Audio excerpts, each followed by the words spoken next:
वैष्णव संप्रदाय के सार इसमें उल्लेख किया है।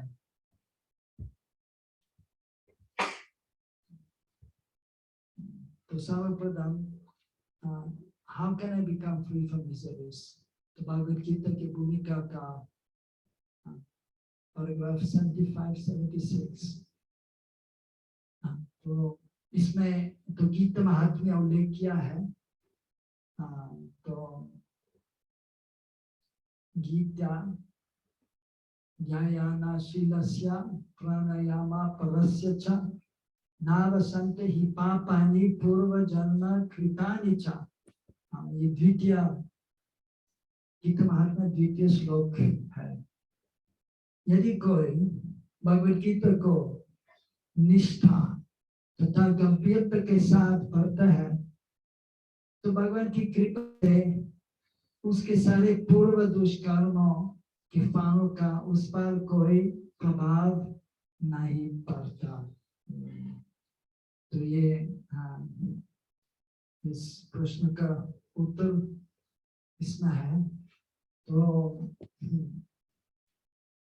यह कि अब तो आपको तो मालूम है, हम इस भौतिक जगत में रहते हुए हम अनुभव करता है कि बहुत सारे क्लेश हमारे सामने आ जाता है। विशेष करके 3 प्रकार के क्लेश है, आध्यात्मिक, अधिभौतिक एवं आध्यात्मिक क्लेश। और तो जब हम भगवद गीता पढ़ता है, सुनता है, विशेष करके ये भगवान के प्रतिनिधि के संग में, जैसे कृष्ण भी कहता है भगवद गीता में 4 अध्याय श्लोक संख्या 34, तद्विधि परिपादेना परिप्रश्न सेवया उपदेक्षति ते ज्ञानम ज्ञानिनस्तत्व दर्शनः। कि हम वैष्णव के पास जाना है, भक्ति के पास जाना है, तत्वदर्शन, जो तत्वदर्शिनः, जिन्होंने भगवान का साक्षात दर्शन किया है और वास्तव में ज्यादा से ज्यादा जो गुरुजन जो है ये भगवान के नित्य सिद्ध परिकार है, हमेशा दर्शन किया है, दर्शन कर रहा है, दर्शन करेंगे हमेशा। तो शास्त्र के अनुसार हमारे गौड़ीय वैष्णव संप्रदाय के अनुसार 2 प्रकार के जीव है। एक है नित्य सिद्ध, जो निरंतर भगवान की सेवा में लीन है। जगत में जैसे जो सर्वोत्तम जगह है कृष्ण लोक का, ये भी विभाजित है 4 भाग में, द्वारकापुरी, मथुरापुरी एवं गोलोक, ब्रजभूमि, ब्रजधाम। इसके साथ भी ब्रजधाम के साथ है ये मायापुर, नवद्वीप, श्वेतद्वीप, जो श्री चैतन्य महाप्रभु के वासस्थान है। तो ये सर्वोत्तम जगह है। वो वृंदावन और श्वेतद्वीप, नवद्वीप जहाँ पर विराजमान है श्री चैतन्य महाप्रभु एवं कृष्ण जो स्वयं भगवान है। तो कृष्ण की कृपा से तो आध्यात्मिक जगत में रहते हुए श्री कृष्ण अवतरित होता है। वैसे ही श्री चैतन्य महाप्रभु, और जिससे कृष्ण 5000 वर्ष से पहले उनका जन्म, उनका आविर्भाव हुआ, और श्री चैतन्य महाप्रभु 536 साल से पहले उनका आविर्भाव हुआ। तो उनकी कृपा से तो ये आध्यात्मिक दिव्य ज्ञान प्रकट हो गया है, जिसे भगवद गीता, और इसके बाद जो हमारे श्री चैतन्य महाप्रभु जो उनके दिव्य ज्ञान जो है, जो संप्रदाय में प्रमुख है, उन्होंने ये 6 गोस्वामियों के माध्यम से प्रस्तुत किया है। ये गौड़ीय वैष्णव संप्रदाय के अलग अलग किताबें, जिससे हम आगे जा सकते हैं भक्ति मार्ग में। तो इसमें तो ये क्लेश के बारे में बताया गया थे, 3 प्रकार के क्लेश है, और आध्यात्मिक, अधिभौतिक, अधिदैविक। और ये वास्तव में कृष्ण की कृपा से और गुरु की कृपा से इससे पारे जा सकता है और आध्यात्मिक मार्ग में आगे जा सकता है।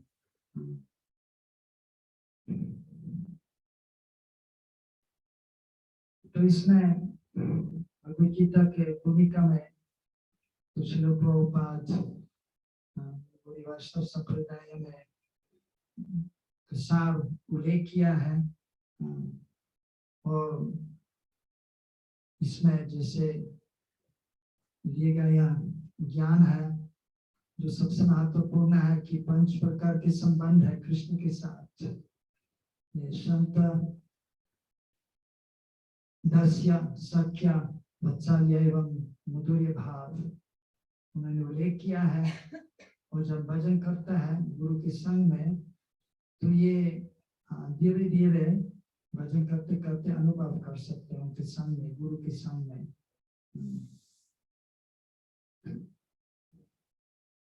तो क्रम से हम आध्यात्मिक मार्ग में आगे जाना है और तो ये क्लेश, 3 प्रकार के क्लेश जो है जब गुरु के संग में है तो सहन कर सकते हैं। ऐसा नहीं है कि क्लेश होगा ना, ये तो जरूर होगा, स्वाभाविक है। भौतिक जन्म में, भौतिक जगत में कृष्ण भी कहता है भगवद गीता में और हर शास्त्र में उल्लेख किया है, जन्म होता है, इसके बाद ये बीमारियां हैं और वृद्धावस्था है, इसके बाद मृत्यु होती है। ये तो इस भौतिक जगत में होता है। कि तो यह है कि जब भक्ति मार्ग में आ जाता है, जब आध्यात्मिक मार्ग में आ जाता है, गुरु और कृष्ण की कृपा से हम समझ सकते हैं कि हम शरीर में यह अभी तो आत्मा है। और ये वास्तव में पहले पदम है भगवद गीता में, शास्त्र के अनुसार, शास्त्र के ज्ञान के, कि कृष्ण जैसे 2 अध्याय में बताता है ज्ञान के बारे में, विशेष करके कि ये समझना है कि हम शरीर में है अभी तो आत्मा है, कि आत्मा इस भौतिक स्थूल एवं सूक्ष्म शरीर से परे है। पहले पता में आध्यात्मिक मार्ग में पहले ज्ञान है जो हम मिलता है और इसका भी नाम है संबंध ज्ञान। तो समझना चाहिए सबसे पहले कि भगवान है, आध्यात्मिक जगत में विराजमान है, लीला में लीन है, तत्पश्चात हम है जो उनके नित्य दास है।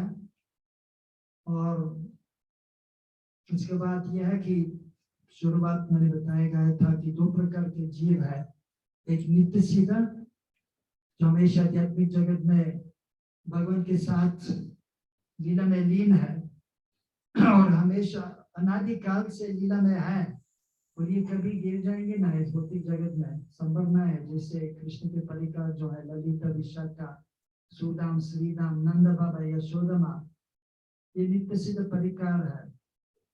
और इसके बाद दूसरे प्रकार के जीव जो है नित्य बाधा, अनादि बाधा, अनादि काल से बद्धावस्था में है,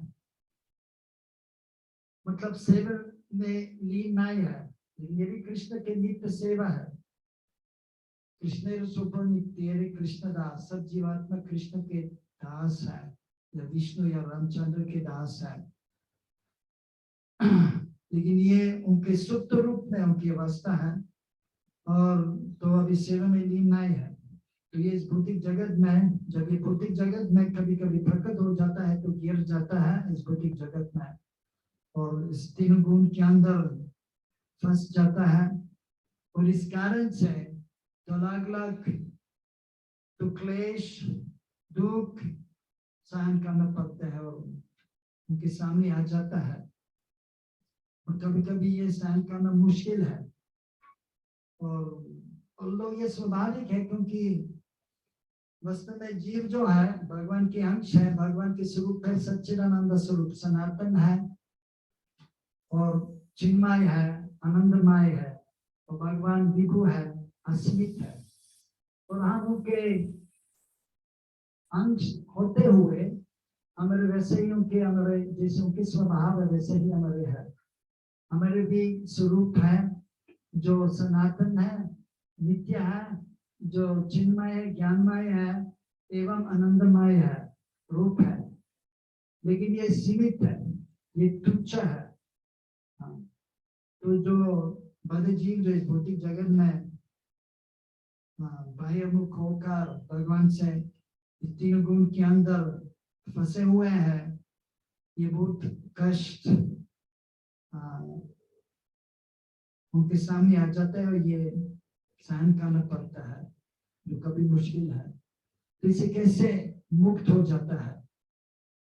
तो ये एक ही रास्ता है कि हम भगवान के उन्मुख, भगवान की ओर देखता है, भगवान की सेवा करता है, जब हम इससे विमुक्त हो सकता है, इस क्लेश से, इस भौतिक दुख से।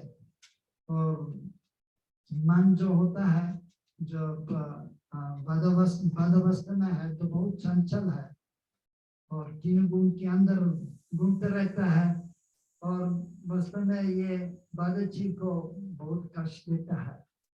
ज्यादा से ज्यादा मन से कष्ट मिलता है। जब विनम्र भाव है कोई, और विशेष करके भक्त तो विनम्र भाव में है, और साधक प्रयास, उनको प्रयास करना विनम्र भाव में रहने के लिए, तब सब कुछ सहन कर सकता है भगवान की कृपा से। तो इसमें तो उल्लेख किया है कि अगर कोई गंभीरता से निष्ठा पूर्वक जब भगवत गीता पढ़ता है, तो भगवान की कृपा से तो पहले दुष्कर्म के फल, तो क्योंकि इस भौतिक जगत में सब कार्य कर रहा है, कर्म करता है, तो इसके अनुसार जब अच्छा कर्म करता है तो अच्छा फल मिलता है, और बुरा काम दुष्कर्म करता है तो फल भी ऐसा होगा। लेकिन अगर भगवत गीता पढ़ता है, इसका कोई प्रभाव नहीं होता है, या यह कि ज्यादा नहीं होता है, और सहन कर सकते भगवान की कृपा से। तो सिर्फ एक ही उपाय है, अन्य कोई उपाय नहीं है। सिर्फ अगर हम भगवान की ओर चले जाता है, कृष्ण उन्मुख हो जाता है, और विशेष करके भगवत गीता पढ़ते हुए अब इससे विमुक्त हो जाता है क्लेश के, जो इस भौतिक जगत में तो होता है। मतलब पूर्ण रूप से विमुक्त नहीं हो जाता है, लेकिन सहन कर सकता है। जैसे ये भक्त भी, जो शुद्ध वैष्णव भी हो, ये भी वृद्ध अवस्था में पहुंचता है, और ये भी जैसे अभी तो 15 साल से चश्मा पहनता हूँ, पहले तो जरूर नहीं था, लेकिन अभी क्या कर सकते हैं, वृद्ध अवस्था पहुंच गया तो लेना पड़ता है। इसके बाद तो सुन भी सकता है, अभी सुन सकता है, लेकिन पहले से कम। और अभी हम भी चलता है, लेकिन तो मुश्किल हो जाता है, विशेष करके जब सीढ़ियां है, बहुत सी एरिया है, तो नीचे जाना है सीढ़ियों में, तो बहुत मुश्किल हो जाता है, सांस रुक जाते हैं। क्या करें, भजन कर रहे हैं, लेकिन फिर भी हमारे सामने तो आ जाता है। और दिमाग भी जो होता है, ये भी थोड़ा सा कमजोर हो जाता है। अभी जैसे श्लोक, बहुत सारे श्लोक मैंने सीख लिया था, अभी 42 साल से भजन कर रहा हूँ भगवान की कृपा से। और पहले लगभग 700 श्लोक है भगवत गीता के। 30 साल से पहले मेरे तो 350 श्लोक का याद था भगवत गीता के, जैसे 5वां 7वां 9वां अध्याय, अध्याय 12 और 15 जो सबसे सुंदर है, तो पूरा याद था, बिना देख के उच्चारण करता था रोज रोज।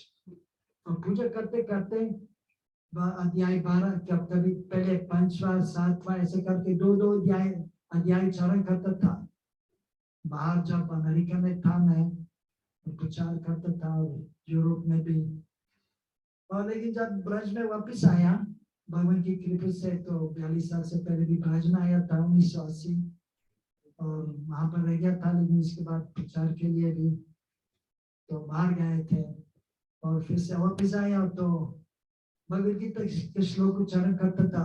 ये पूजा के समय मेरे पास गोवर्धन शिला है, शालिग्राम शिला है, प्रभु जी ने देखा है। तो मैं भगवद गीता का श्लोक उच्चारण करता था। तो क्या होता है, क्योंकि ये भगवद गीता क्या है, ये कृष्ण के मुख से निकल गया था। कहाँ पर? कुरुक्षेत्र में। जिसको बताया था अर्जुन को। तो मैं उच्चारण करता था भगवद गीता के श्लोक, पूजा करते करते। तो कृष्ण और अर्जुन मेरे सामने तो आ जाता है। तो मैं उस समय तो ब्रज में हूँ, और अभी कुरुक्षेत्र का याद आ जाता है। इसमें तो ठीक है, लेकिन फिर भी ब्रज में तो राधे श्याम का स्मरण तो करना चाहिए, गोपिया का स्मरण करना चाहिए, यशोदा नंद बाबा का स्मरण करना चाहिए। तो मैंने थोड़ा सा काम कर दिया ये श्लोक उच्चारण भगवद गीता के। और जो दूसरा श्लोक जो है, जैसे सुंदर श्लोक जो कृष्ण के गुणगान में है, कस्तूरी तिलकम ललाटपाटले वत्सस्तारे कौस्तभम नासाग्रे वनमोक्तिकं करतलवेणुकङ्कणं सर्वं चंदनम सवितं कंठे च मुक्तावली गोपास्त्री परिवेष्टितो विजायते गोपाल चूड़ामणि। तो कृष्ण के गुणगान में है, तो चरण करते हैं तो क्या आ जाते हैं, कृष्ण जी के पास बहुत सुंदर कस्तूरी तिलक ललाट है। वत्सस्तारे कौस्तुभम, यहाँ पर कौस्तुभ मानी है। नासाग्रे, वहां पर एक मोती है। करताले वेणु कंकणम, करतले करताले वेणु, वेणु वंशी बजाते हुए, तो इसके लिए प्रसिद्ध है मुरलीधर। कंकणम सर्वांग हरिचंदनम। और जैसे गर्मी ऋतु में, यहाँ पे तो जब गर्मी नहीं है, स्वेटर भी पहनता है, लेकिन ब्रज में इसलिए मैं तो यहाँ पर आ गया हूँ। बहुत गर्मी, सब ज्यादा गर्मी। हम बहुत साल तो बहुत बार वहां पर तो थे गर्मी ऋतु में वृंदावन में, लेकिन इस सब ज्यादा है। तो है ना, मार्च में भी 40 डिग्री, अप्रैल में 43, और इसके मई में 45-40 डिग्री। तो बहुत गर्मी लग रहा था।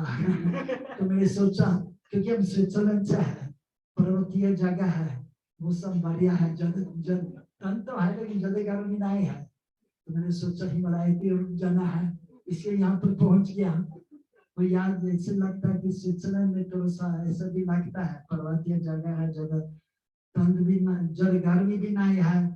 और ये भी है कि अकस्मात बादल आ जाते, बारिश भी हो जाता है, तो थोड़ा सा हाँ अच्छा लगता है। हाँ, तो लेकिन गर्मी ऋतु में ये बात है कि बहुत गर्मी है। इसलिए एक बार मधुविंदपुरी पद आए थे, जो श्री चैतन्य महाप्रभु के परम गुरुदेव थे, ईश्वरपुरी महाप्रभु के गुरुदेव है, जो महाप्रभु वास्तव में भगवान है, आदि गुरु है, किंतु यहाँ पर आया है युगदान स्थापित करने के लिए ये महामंत्र के हरे कृष्ण कृष्ण कृष्ण हरे हरे, हरे राम राम राम हरे हरे।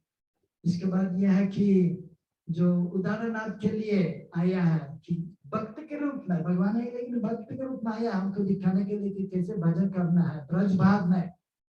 इसलिए वह भी तो गुरु के पास गया ईश्वरपुरी, जब पिंडदान देने के लिए गया, ये बिहार में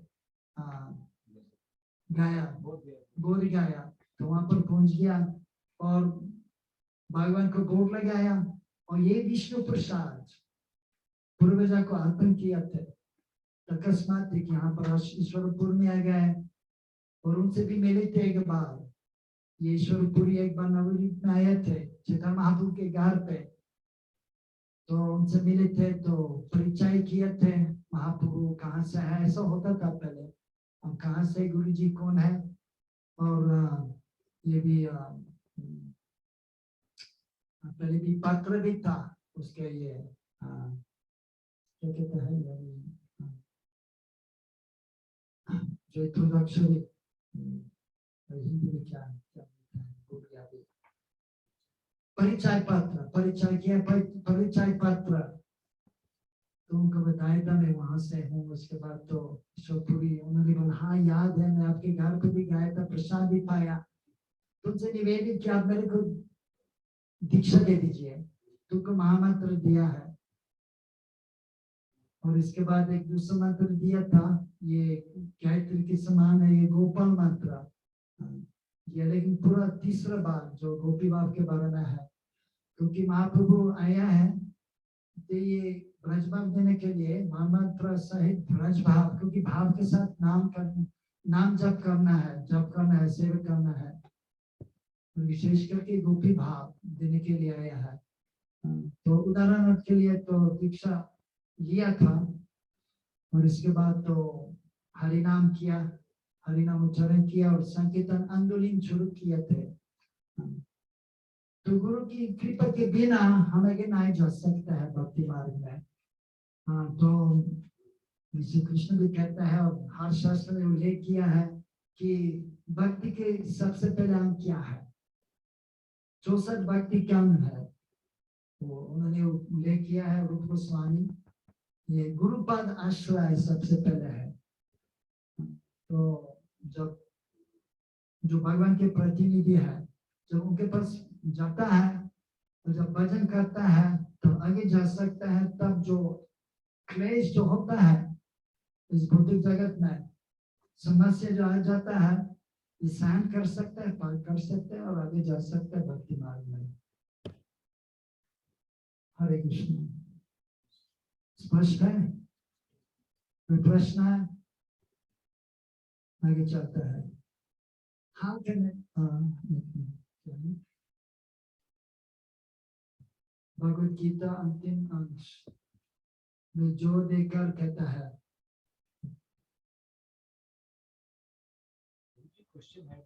क्वेश्चन है why do we come in this materialistic world? क्यों इस भौतिक जगत में आ जाता है? ये देखिए एक प्रकार के भगवान की लीला है। भगवान श्री कृष्ण स्वयं भगवान है, सबके उद्गम है, सबके स्रोत है और उनके अलग अलग लीलाएं है, विलास है। तो सर्वोत्तम है आध्यात्मिक जगत में कृष्ण लोक गोलोक वृंदावन, ये सर्वोत्तम जगह है, असीमित है। और वास्तव में ये गोलोक वृंदावन बहुत बड़ा है, असीमित है, असंख्य भक्त लोग वहां पर है, उनके बहुत सुंदर लीलाएं वहां पर है। उनके तो नित्य सीधे परिकार के साथ गोपियां, यशोदा माँ, जो नंद बाबा, और जब जो वत्सल्य भाव में है, जो इसके बाद कृष्ण के मित्र जो है सुदाम, श्रीदाम, वसुदाम, किंकिनी, सुबाल, अर्जुन, गंधर्व, मधुमांगल इत्यादि घनिष्ठ संबंध है, प्रेम संबंध है। और ये भगवान के अंतरंग शक्ति योगमाया के प्रभाव से उनको नामों में कि कृष्ण भगवान है, उनको बहुत अच्छा लगता है ये संबंध। जैसे मान लीजिए कोई प्रधानमंत्री हो या प्रेसिडेंट हो और चीफ मिनिस्टर हो या राजा हो, उनके मतलब ये परिवार है, पत्नी है, बच्चे है, माता पिता जी है, तो जो परिवार में जो संबंध जो होता है घनिष्ठ है। और जैसे राजा हो या कोई मंत्री हो, उनकी पत्नी बच्चे हैं, तो ये नहीं बोलते है राजा, ये राजा, ये राजन, ये बोलते पिताजी, ये पतिदेव, ऐसे करके ये संबंध है ना, घनिष्ठ संबंध है। तो वैसे कृष्ण के परिकार गोलोक में घनिष्ठ संबंध है। लेकिन तत्पश्चात यह है कि विस्तार रूप है, जैसे द्वारकाधीश है और वास्तव में विष्णु भी उनके विस्तार रूप है और लक्ष्मी देवियां है और वहां पर ऐश्वर्य भाव है, जिसे राजा हो, इसके बाद प्रजा हो, ये स्वामी है, हम उनके दास है। तो वैकुंठ लोक में वहां पर भी जो सेवक गण जो है, ये उनको मालूम है कि ये भगवान है और हम उनके दास है। यहाँ पर भी प्रेम संबंध है, लेकिन ऐश्वर्य पूर्ण प्रेम है। तो ये सब उनकी लीला है, तो संघ के लीला है भगवान के। और यह कि भगवान की इच्छा से ये भौतिक जगत प्रकट हो जाता है, उनकी इच्छा से। तो एक प्रकार की उनकी लीला है, उनके खेल है। जब उनकी इच्छा है तो ये भौतिक जगत प्रकट हो जाता है। कभी कभी, हमेशा के लिए भौतिक जगत नहीं है, कभी कभी है, कभी प्रकट है, इसके बाद अप्रकट हो जाता है। जब प्रकट हो जाता है तो यह उसी समय एक आध्यात्मिक जगत के बाद तो आच्छादित हो जाता है, ये प्रकट हो जाता है ये भौतिक जगत। और इसी समय कोई जीव जो ब्रह्म ज्योति में है, जो नित्य बाधा है, जो सेवा में नहीं है, ये भी कृष्ण के दास है लेकिन सेवा में नहीं है, सुप्त रूप में है, बीज के रूप में है। जैसे आम के बीज में है ना, आम के बीज है, आम के बीज में एक पेड़ है। अब इसमें जमीन में डालता है, पानी देता है, अंकुरित हो जाता है, इसके बाद बड़ा हो जाता है आम के पेड़, इसके बाद फल होगा आम, है ना। तो वैसे ही जो नित्य बाधा, जो अनादि बाधा, जो जीव जो है बाधावस्था में है, कृष्ण के दास है लेकिन सेवा में लीन नहीं है, सेवा में नहीं है, सेवा नहीं कर रहा है, सुप्त रूप में है, ये आध्यात्मिक जगत में है, ब्रह्म ज्योति में है। तो जब ये भौतिक जगत प्रकट हो जाता है, ये जीव इस भौतिक जगत में गिर जाता है। और तब ये भगवान के एक प्रकार के लीला है, खेल है। तो तब जैसे भौतिक जगत में गिर जाता है, इसके बाद भगवान, स्वयं भगवान आ जाता है, या उनके विस्तार रूप, उनके अलग अलग अवतार आ जाता है, ये बद्ध जीव के हित के लिए, उनके उद्धार के लिए आ जाता है। इसके बाद तो अलग अलग विष्णु अवतार है और दिव्य ज्ञान देता है। और स्वयं भगवान श्री कृष्ण भी आया है, ब्रह्म जी के एक दिन में एक बार आ जाता है। तो ये भगवत गीता, और जैसे दूसरे, जिसे श्रीमद् भागवतम में भी उल्लेख किया है, ये 11वें स्कंद में उद्धव को उपदेश देता है। तो अध्यात्म ये दिव्य ज्ञान है जो वास्तव में हमारे लिए है, हमारे हित के लिए है। तो स्वयं भगवान भी आ जाते हैं और दिव्य ज्ञान देते हैं हमारे उद्धार के लिए। तो जो सौभाग्यवान है, जो पुण्यात्मा है, ये समझ सकता है कि वास्तव में हम आध्यात्मिक जगत में वहां पर जाना है, हमको जाना है, इस भौतिक जगत में हमको नहीं रहना है। ये जैसे ये हमारी जगह नहीं है, ये एक प्रकार के कारागार है।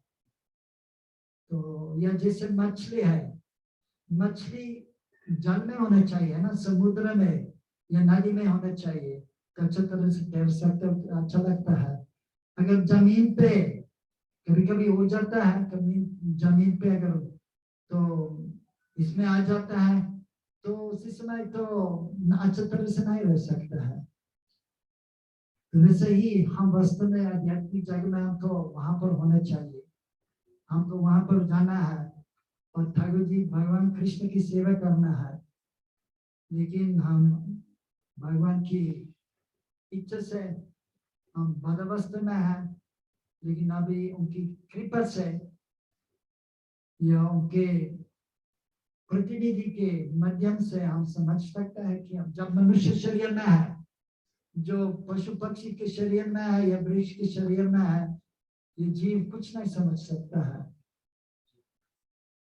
लेकिन जो मनुष्य शरीर में है, जो पहले से पुण्यात्मा है, जो कुछ पुण्य किया है, तो ये समझ सकता है कि वास्तव में हमको भगवान की खोज में हमको प्रयास करना है कि और आध्यात्मिक मार्ग में आगे जाने की प्रयास करना है।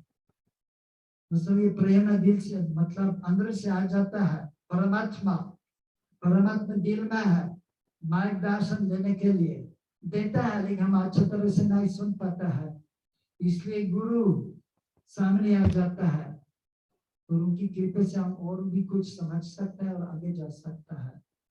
यह ठीक है। तो इसमें भगवद गीता के श्लोक है, प्रसिद्ध श्लोक है, सर्वधर्मं परित्यज्य मामेकं शरणं व्रज अहं तं सर्वपापेभ्यो मोक्षयिष्यामि मा शुचः।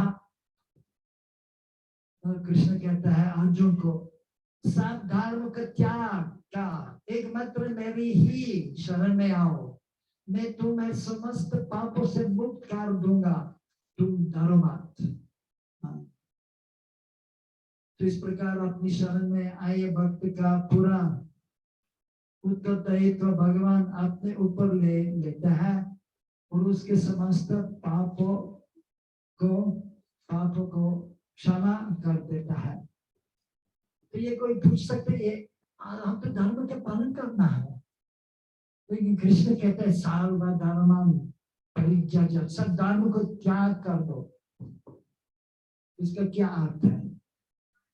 मेरी शरण में आओ, तो यह है कि अलग अलग धर्म है, जैसे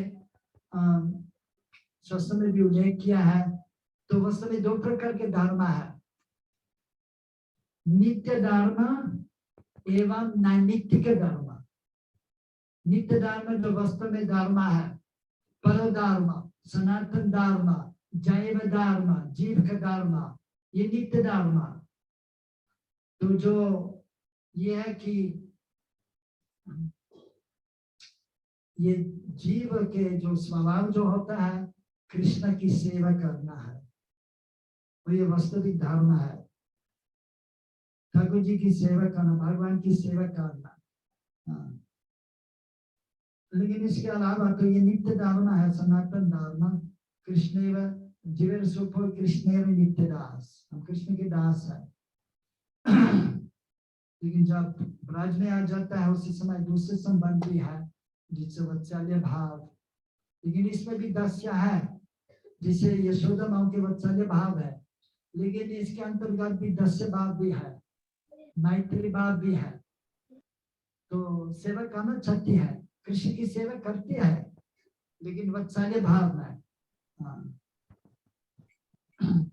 तो ये है कि ये नित्य धर्म है। तो पश्चात यह है कि इस भौतिक जगत में जब प्रकट हो जाता है तो अलग अलग मतलब कृष्णावतार या उनके प्रतिनिधि भी, और इसके बाद यह है कि अलग अलग लोगों के अलग अलग स्वभाव है, अलग अलग स्थिति पे है, वस्तुता है।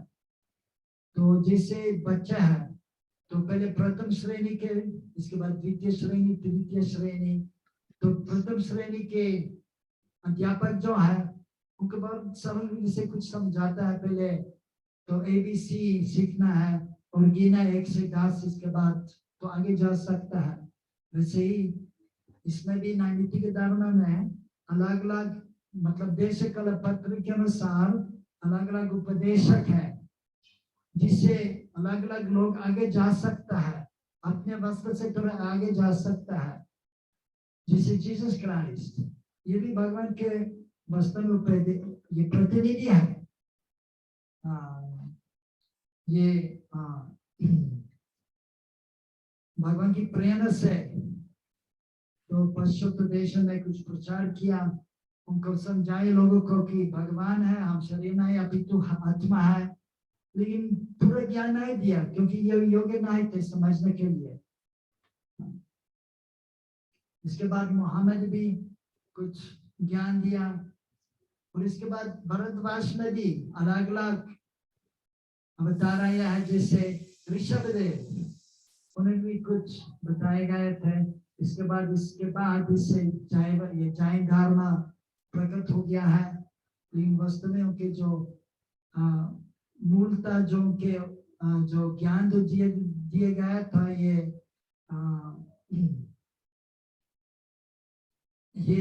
भगवान की ओर है, और ये कि विशेष करके ऐश्वर्य युक्त प्रेम भगवान के प्रति। और उनके प्रसिद्ध पुत्र थे, ज्येष्ठ पुत्र थे भरत, जिस जो सम्राट थे, और इसके बाद उनके 9 और पुत्र थे जो प्रसिद्ध है, नवयोगेंद्र, जो इसमें 11वें स्कंद में भी उल्लेख किया है। उपदेश उन्होंने दिए थे महाराज निमि को, और इसमें भी एक भजन मुनि महाप्रभु के बारे में बताए गए थे कृष्णावनम तिसा कृष्णम संग पंगस्त पार्षदम यज्ञ संचित पया या जनते सुमेर सारंगी किया कि श्री चैतन्य महाप्रभु कलयुग में आएंगे और ये युग धर्म स्थापित करेंगे। तो अलग अलग धारणा है इस बुद्धि जगह में, जैसे वर्णाश्रम धर्म, वर्णाश्रम का दान भी पालन करना है, ये भी जरूरत है। उसके बाद नीति शास्त्र है, हमको क्या करना क्या ना करना है, जैसे ये चाणक्य मुनि के नीति शास्त्र है। इसी सब एक प्रकार के धर्म भी है जो भी हमारे हित के लिए है, जो हमको भी पालन करना है। लेकिन अंत में सबसे महत्वपूर्ण है कि हमको जो कृष्ण चाहता है हमको ये करना है। इसलिए यहाँ पर कहता है जो सब धर्म जो होता है और नैमित्तिक का अर्थ है कि ये हमेशा के लिए नहीं है। जैसे भी वर्णाश्रम के अनुसार किसी ने ब्राह्मण कुल में जन्म लिया है, लेकिन अगर अच्छी तरह से इसके अनुसार, जैसे आजकल भी वृंदावन में भी जाता तो गए वृंदावन है ना, कभी किसने तो आप गए वृंदावन? तो मैं तो 40 साल से वहां पर हूँ और वहां पर तो हम चलता है और इसके बाद तो रिक्शा भी है वहां पर, अभी टमटम है लेकिन पहले रिक्शा था। और इसके बाद जो चलाता है इसके बाद बोलता है हाँ तो है ना, बात भी करता है रिक्शा वाला हमसे, कहाँ से आया है? हाँ स्विट्जरलैंड आए हो, आप कहाँ से है? मैं बंगाल से हूँ। अच्छा, मैं ब्राह्मण हूँ। क्या ब्राह्मण है? हाँ मैं ब्राह्मण हूँ, जनेऊ भी दिखाता है। तो रिक्शा क्यों चलाता है? क्या ये ब्राह्मण के कार्य है? बहुत सारे हैं जो वहां पर तो ब्राह्मण कुल के हैं लेकिन रिक्शा चलाता है, तो उसका पतन हो गया है। ब्राह्मण थे लेकिन अभी ब्राह्मण नहीं है, ये बदल सकता है। तो यदि अभी हम पुरुष है, लेकिन अगर कोई पुरुष स्त्री की ओर ज्यादा आसक्त है तो अगले जन्म में स्त्री बन जाएंगे, तो ये बदल सकता है। अभी हम ब्राह्मण है, कह सकते मैं भी ब्राह्मण हूँ, लेकिन अगर ब्राह्मण कार्य नहीं कर रहा है तो रिक्शा चलाता है और भगवान की सेवा नहीं कर रहा है, तो अगले जन्म में अगर तो जरूर फिर से जन्म लेना पड़ेगा, लेकिन ब्राह्मण के कुल में जन्म नहीं लेगा। शूद्र और शायद कुछ थोड़ा सा पुण्य किया, शायद वैश्य के कुल में जन्म लेंगे, तो ये बदल जाता है। ये धर्म वर्णाश्रम धर्म ये नित्य नहीं है, इसलिए नैमित्तिक कहा जाता है। तो ये नैमित्तिक धर्म जो ये त्यागना है और भगवान की शरण में आना है, उनकी सेवा करना है, जो नित्य धर्म है, इसका अर्थ यह है श्लोक है। और इसके बाद इसमें कहता है तो क्योंकि लोग तो इस भौतिक जगत में ये क्योंकि इस तीनों गुण के अंदर का तो कभी राजगुण में है, कभी तामगुण में है, कभी सत्व गुण में है। जब सत्व गुण में कोई है तो अच्छा कार्य कर रहा है, भगवान की सेवा कर रहा है या पुण्य कार्य कर रहा है, इसके कोई ये पाप नहीं है, ईसाई कार्य है। लेकिन जो राजगुण में है, तमगुण में विशेष करके ये पाप कर रहा है। तो जैसे शराब पीता है, विशेष करके शूद्र लोग मांस भी खाता है, और आज भी तो लगभग भारतवर्ष में भी तो आधे से ज्यादा लोग मांस खाता है, ये पाप है। तो इसका फल तो जरूर भोगना पड़ेगा। लेकिन अगर किसी ने भी तो पाप किया है, मांस भी खाया है, और लेकिन अगर भगवान की शरण में आ जाता है, सेवा कर रहा है, तो इससे विमुक्त हो जाता है। और इसमें यहाँ पर भी मांस चाह कहता है डरो मत, क्योंकि कोई सोचते मैंने बहुत पाप किया है तो इसका फल तो भोगना पड़ेगा। इस अवस्था में भी आ जाता है, ज्ञान प्राप्त करता है। अगर कोई गलत काम करे इसका तो गलत तो फल तो मिलेगा जरूर। और कोई भी सोच सकते भगवान के पास आया हो लेकिन फिर भी मैं बहुत सारा पाप किया है तो इससे कैसे भी मुक्त हो जाऊंगा। लेकिन कृष्णा कहता है डरो मत, मेरे पास आ जाता है, इससे भी मुक्त हो जाता है। और दूसरे कोई उपाय नहीं है। और इसके बाद द्वितीय, अच्छा कितने बजे तक? तो 3:30 तक, 3:40 तक, ठीक है। How can I transform my heart? ये प्रश्न है, तो इसको उत्तर में गीता महात्म्य 3 श्लोक, मालिने मोचनम पुंसम जालास्नानं दिने दिने सकृत गीतमृत स्नानम संसार मालनाशनम। मनुष्य जल में स्नान करके नित्य आत्मा को स्वच्छ कर सकता है, लेकिन यदि कोई भगवत गीता रूपी पवित्र गंगा जल में एक बार भी स्नान कर ले तो वो भाव सागर की मलिनता से सदा सदा के लिए मुक्त हो जाता है। ये सुंदर श्लोक है महात्मा गीता के। तो भारतवर्ष में सबको मालूम है कि सुबह उठ के हमको स्नान करना है, इससे स्वच्छ हो जाता है शरीर। लेकिन वास्तव में सिर्फ स्नान करते हुए तो शरीर तो स्वच्छ हो जाता है, लेकिन भावना जो है इसे थोड़ा बहुत स्वच्छ हो जाता है। लेकिन साथ ही साथ भगवान का नाम लेना है, तब जो सबसे महत्वपूर्ण वास्तव में भावना है। तो इसलिए जो विशेष करके ब्राह्मण जो है, मैंने भी देखा, तो विशेष करके ब्रज में और जहाँ पर तीर्थ स्थान में सब ब्राह्मण और वैष्णव जो है स्नान लेने के समय मंत्र उच्चारण करता है, ओम पवित्र पवित्र व सार्ववस्थं गदोपि वा यस्मरेत् पुंडरीक कक्षं साधयति अंतर शुचि। तो ओम पवित्र पवित्र वा, अगर अपवित्र या पवित्र अवस्था पे है तो भौतिक अवस्था पे है, सार्ववस्थं गदोपि वा, जो भी अवस्था पे है, या स्मरेत् पुंडरीक कक्षा, स्मरेत् पुंडरीक कक्षा, कृष्ण का जिनके आंखों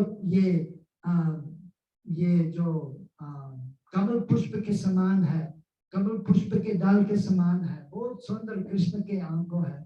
वास्तव में कृष्ण के साथ हर अंग बहुत सुंदर है, उनके पूरा शरीर बहुत सुंदर है, चरण कमल सुंदर है, भाव सुंदर है, कार सुंदर है, लेकिन विशेष करके यह है कि मुख मंडल सबसे सुंदर है। और जब उनके जो मुख मंडल मतलब उनके, और विशेषकर जब हंसता है कृष्णा तब और भी सुंदर है। नहीं, हम भी देख सकते हैं, अभी प्रभु जी हंसता है तो अच्छा लगता है, सुंदर है, लेकिन अगर कोई क्रोधित हो जाता है तो अच्छा नहीं लगता है देखने में भी। तो कृष्ण जब हंसते बहुत सुंदर है, और तो कृष्ण सबसे सुंदर है। तो जब उनका स्मरण करता है तो जो हमारे भावना जो है, जब उनको स्मरण करता है, उनका नाम उच्चारण करता है, तो दिल, भावना, मन स्वच्छ हो जाता है और तब वास्तव में शुद्ध हो जाता है। तो जल से भी स्नान करना है सुबह उठ के। तो शौचालय जाने के बाद, दंत दावना के बाद स्नान लेना है, नियम है। लेकिन अगर भगवान का स्मरण नहीं करता है तो पूर्ण रूप से शुद्ध स्वच्छ नहीं हो जाता है। और तो ये प्रतिदिन करना है, दिने दिने जल स्नानम। किंतु यह है कि पवित्र होने के लिए हमको प्रतिदिन, जैसे इसमें अमृत, जो भगवत गीता जो अमृत के समान है, गंगा जल के समान है, पवित्र है, तो हम प्रतिदिन भगवत गीता का श्रवण करके तो जो मलिनता जो दिल में है, कलमाश जो है दिल, इसका विनाश हो जाता है। शुद्ध, सूची, सूची, मुची और सूची दो शब्द है। मुची गंदा है, सूची साफ, सूची हो जाता है, शुद्ध हो जाता है, स्वच्छ हो जाता है।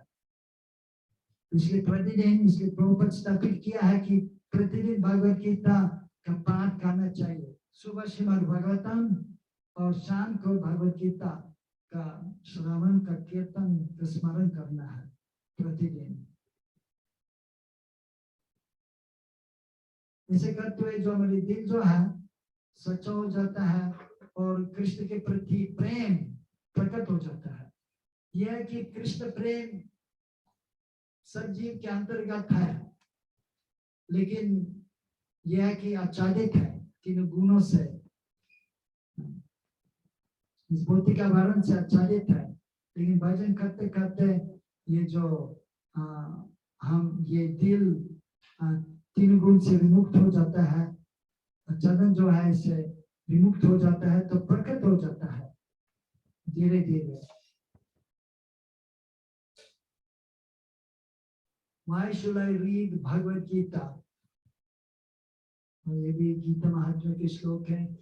गीता सुगीत कर्तव्य किमन्य शस्त्र विस्ताराय यस्वर्यां पद्मनाभस्य मुखपद्मं निःसृतः मुखपद्माब्धि निःसृतः। चूंकि भगवद गीता भगवान के मुख से निकाली है, अतः किसी को अन्य वैदिक साहित्य पढ़ने की आवश्यकता नहीं रहती। उसे केवल भगवद गीता का ही ज्ञान पूर्वक तथा मन योग से श्रवण तथा पाठन करना चाहिए। वर्तमान युग में लोग संसारिक कार्य में इतने व्यस्त हैं कि उनके लिए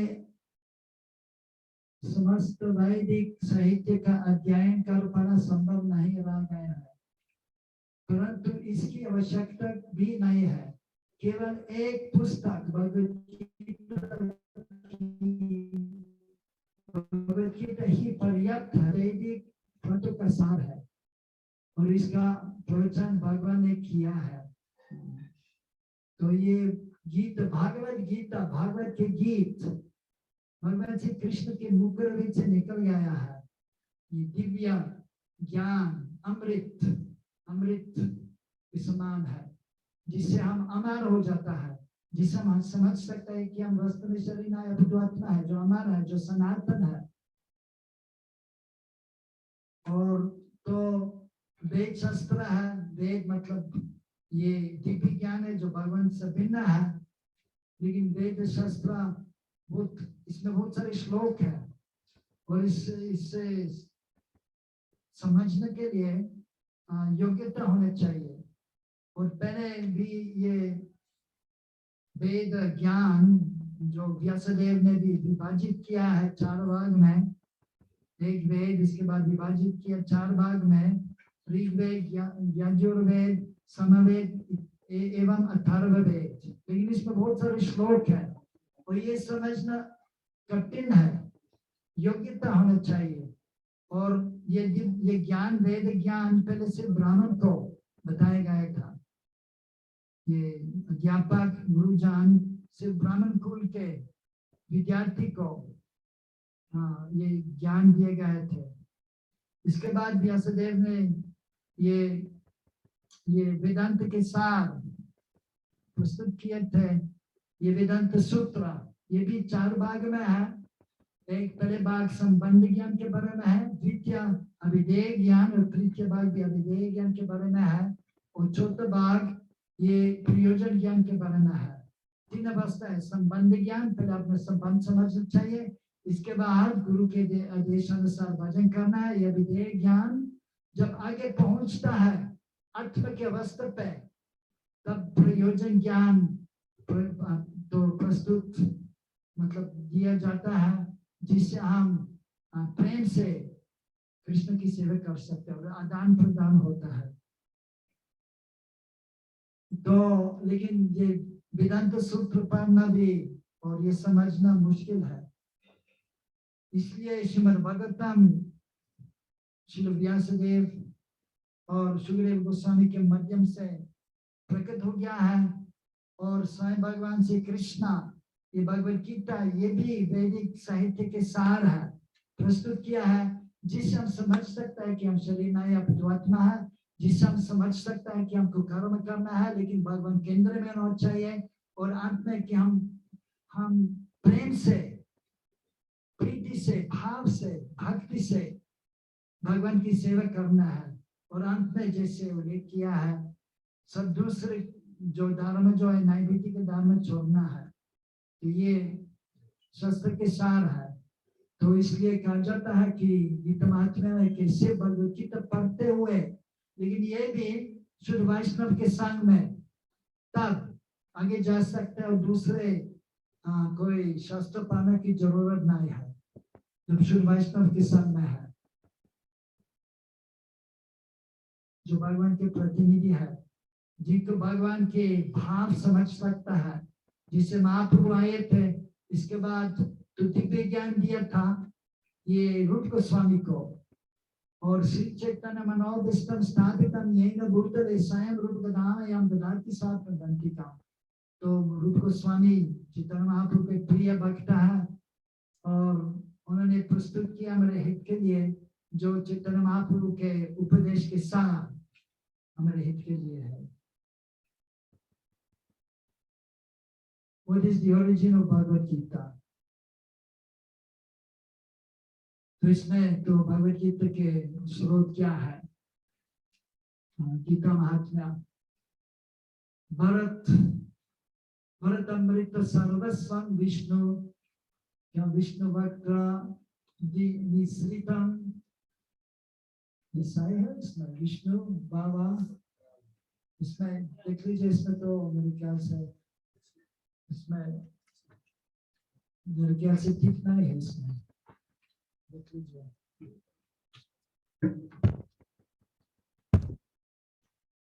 भारत अमृत सर्वस्वम, हाँ इसमें इस बार ज्यादा है।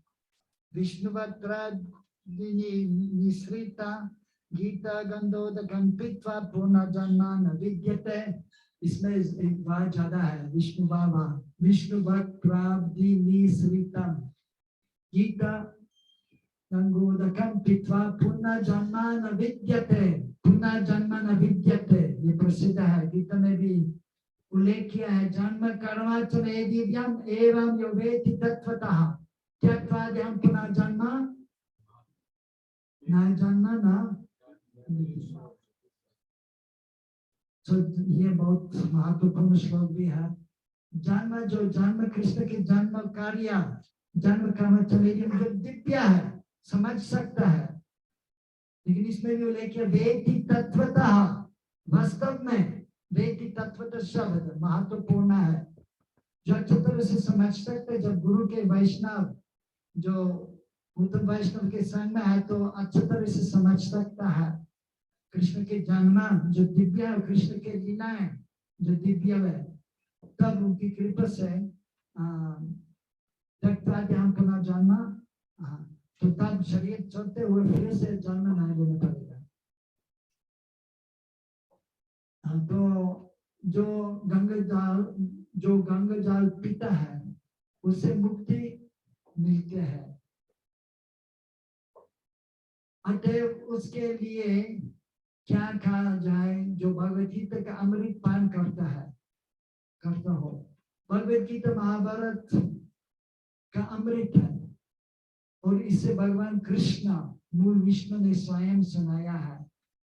तो ये भगवत गीता कृष्ण जो आदि पुरुष है, विष्णु के विस्तार रूप है, क्योंकि मुख रविंद से निकल गया है, जो अमृत के समान है। और तो जैसे कहा जाता है, तो जो गंगा जल पीता है, जो गंगा स्नान करता है, ये भी मुक्त हो जाता है, मुक्ति मिलता है।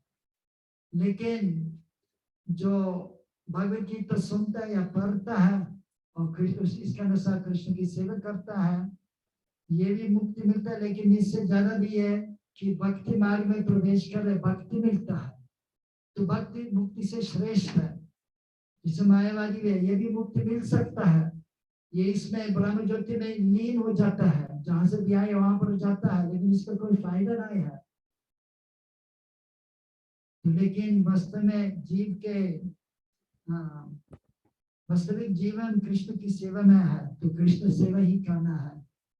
और भगवान की कृपा से जब भगवान गीता सुनता है और जब इसके अनुसार तो भगवान की सेवा करता है, गुरु के आदेशानुसार तब भक्ति मार्ग में प्रवेश कर सकता है और कृष्ण लीला में प्रवेश कर सकता है।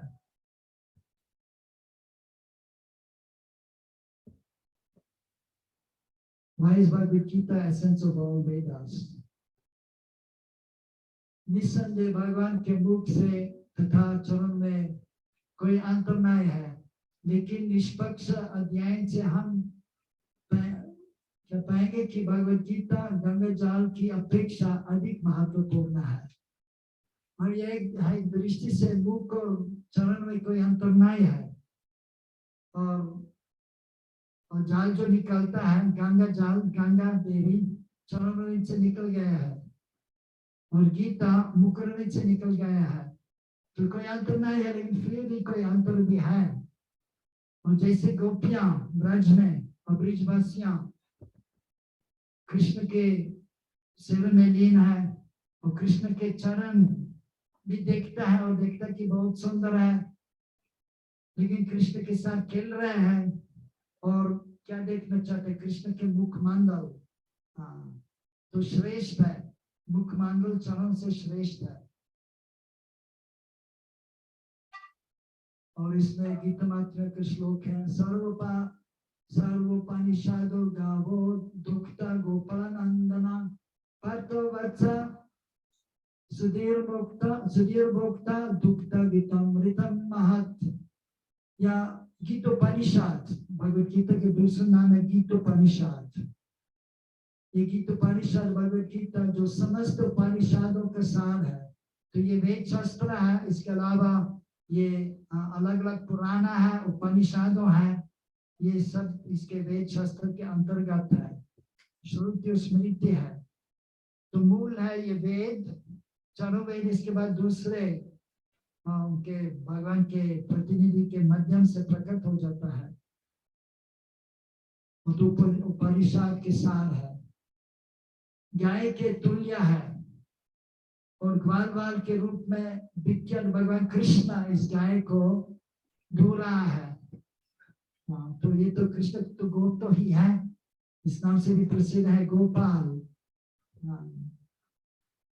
तो भगवान ही है, लेकिन गो के रूप में है और लेकिन खेल रहा है, लीला में लीन है, लेकिन दूर भी गाय को धो रहा है। ब्रज लीला में भी ऐसे कर रहा है, खेल में।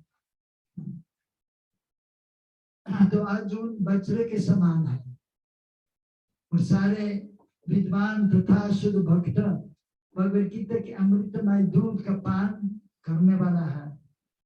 तो हम भी इसके अंतर्गत है, तो ये हमारे लिए भी है पीने के लिए ये भगवद गीता।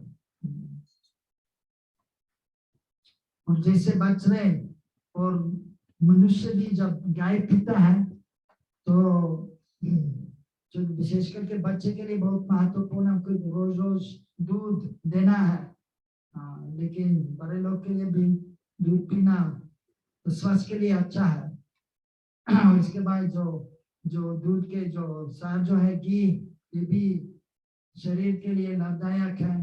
जैसे कोई कमजोर है, उसी समय भी वैद्य भी कहता है कि शाम को दूध पियो, इसमें 1 चम्मच घी गरम करके डाल दो, ये पियो, इससे तो शरीर की पुष्टि हो जाती है। तो ये गीत तो गाय के समान है और कृष्णा भगवान तो गोपी है लीला में भी, और भगवान कुरुक्षेत्र में और कृष्णा ढो रहा है ये अमृत और अर्जुन को पिलाता है। लेकिन वास्तव में जैसे इसको उल्लेख किया है, ये जो भगवद गीता के अमृतमय दूध, जो अमृत जो होता है भगवद गीता के, ये विद्वान या भक्त के लिए है वास्तव में, तो ये हमारे लिए है। तो ये पीते हुए हमारी पुष्टि हो जाती है और हम भक्ति मार्ग में आगे जा सकता है और भगवान का स्वरूप और अपने स्वरूप और हमारे संबंध कृष्ण के साथ ये अनुभव कर सकता है। जिसे कृष्ण भी कहता है 9वें अध्याय में 2य श्लोक, कि राजा विद्या राजा गुह्यम पवित्रमित्तम उत्तमम प्रत्यक्षम दाव्यम सुसुप्तम कर्तुम अव्ययम। राजा विद्या ये गुह्य ज्ञान है, लेकिन ये सर्वश्रेष्ठ ज्ञान है। राजा विद्या विद्या है तो सर्वश्रेष्ठ आध्यात्मिक जगत में, मतलब ये भौतिक जगत में भी विद्या है, विद्यालय है, कुछ सीख सकता है, लेकिन सबसे महत्वपूर्ण विद्या है ये आध्यात्मिक विद्या है, राजा विद्या है, इसे कहलाता है राजा विद्या। राजा गुह्य है, सिर्फ ये समझता है जो पुण्यात्मा है, जो गुरु के पास जाता है, जो भगवान की सेवा करता है, ये समझ सकता है। राजा विद्या राजा गुह्यम परिदमितम उत्तमम। इसके यह है कि जब इसका श्रवण करता है गुरु के मुखरविंद से, तो आत्म स्वरूप और भगवान का स्वरूप अनुभव कर सकता है। आत्म साक्षात्कार जो वास्तव में, तो ये हमारे लक्ष्य है कि आत्म स्वरूप एवं भगवान के स्वरूप अनुभव करें। तो भगवत गीता पढ़ते हुए तो हो जाता है, भगवान का स्वरूप आत्म स्वरूप अनुभव कर सकता है और अपना संबंध। इसके बाद why is Bhagavad Gita essence of all Vedas? ये गीता सर्व वेद के सार है।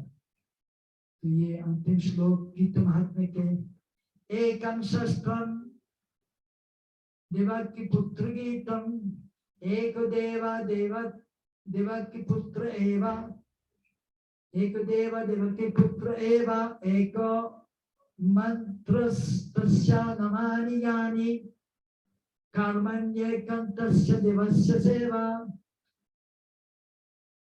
तो एक आज के युग में लोग एक शास्त्र, एक ईश्वर, एक धर्म तथा एक वृत्ति के लिए अत्यंत उत्सुक है। अतः एक शास्त्र देवकी पुत्र गीतम, तो एक शास्त्र हो, इसलिए भी तो हमारे भारतवर्ष में भी लोग प्रयास कर रहे हैं, हमारे भक्त लोग भी प्रयास कर रहे हैं कि भगवत गीता हर विद्यालय में होना चाहिए, हर घर में होना चाहिए। श्रीमद् भागवतम का ये भी भागवतम भी दुनिया भगवान से बिना है, लेकिन सबसे पहले भगवत गीता पढ़ना है। ये जैसे प्रथम श्रेणी के आध्यात्मिक मार्ग के प्रथम श्रेणी के शास्त्र है, और इसके बाद हम आगे जा सकते हैं। द्वितीय में श्रीमद् भागवतम, वो जागेयों के लिए चैतन्य चैतन्यमृत, और दूसरे जो दिए गए हमारे पूर्व तत्चार्यों के शास्त्र है। तो अतएव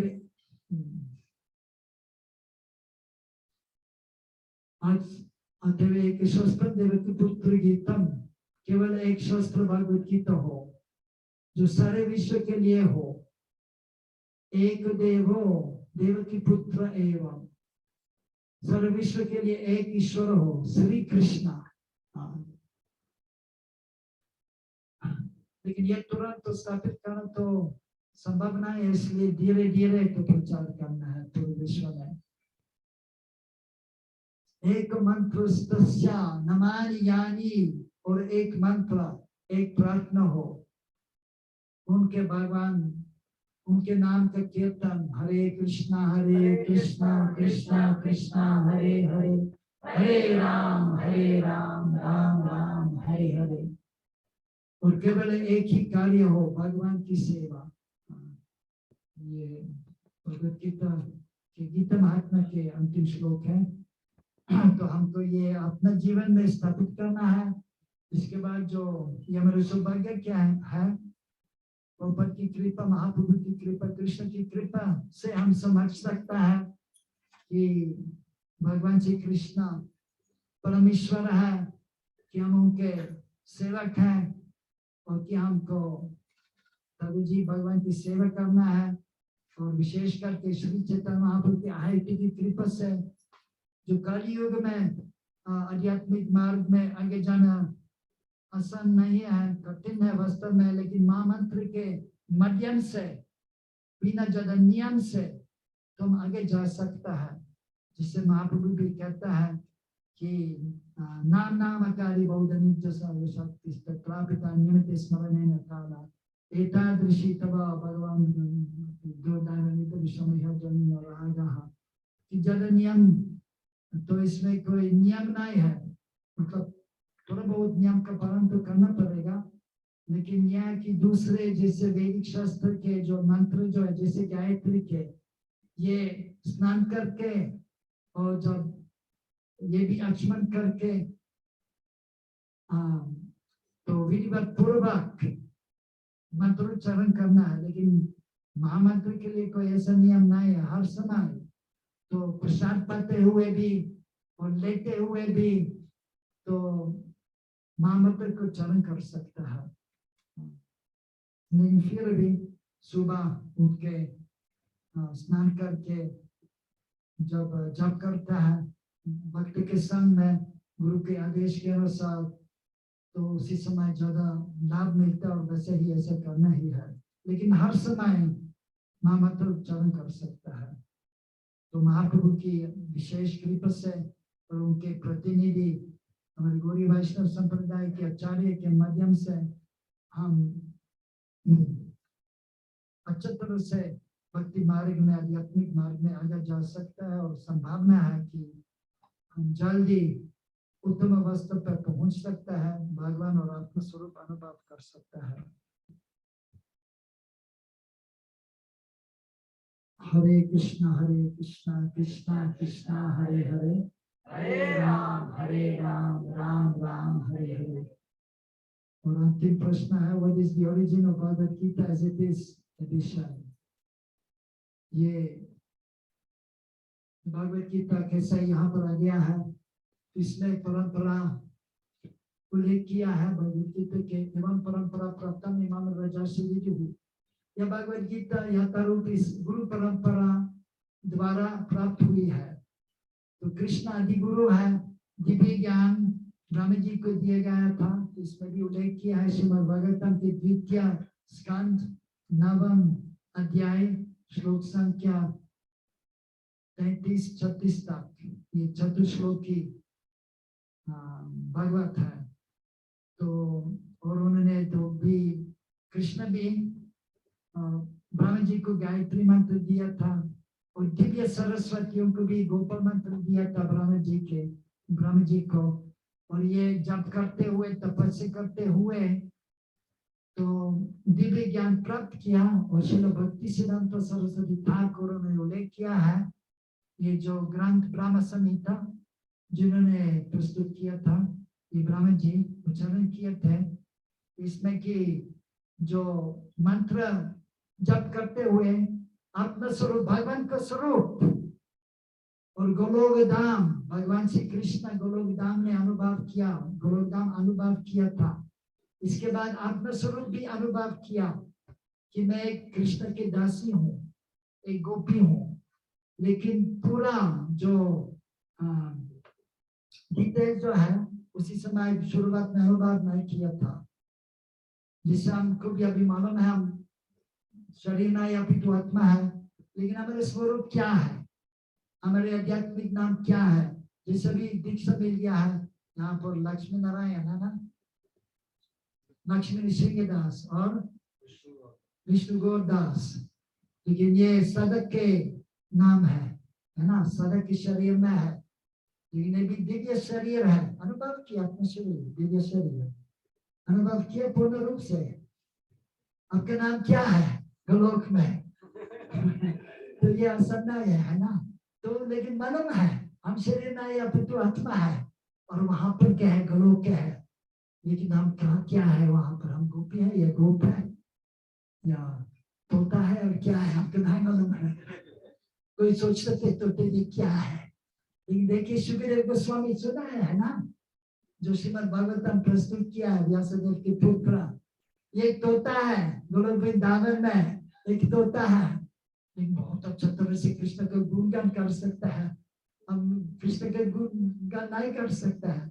सिर्फ ये है कि तो सुखदेव गोस्वामी बहुत अच्छी तरह से करता है गुणगान कृष्ण के, लेकिन इससे श्रेष्ठ कौन है?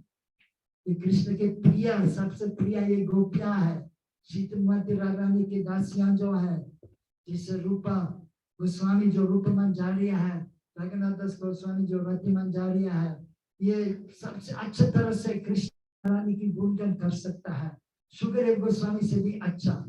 लेकिन सुखदेव गोस्वामी और दूसरे तोता जो है लोक में बहुत अच्छे तरह से गुणगान करता है। यहाँ पर भी तोता है इस भौतिक जगत में है, और विदु भी देखा हरि बोल कहता है, कृष्ण कृष्ण, लेकिन इससे ज्यादा नहीं बोलता है।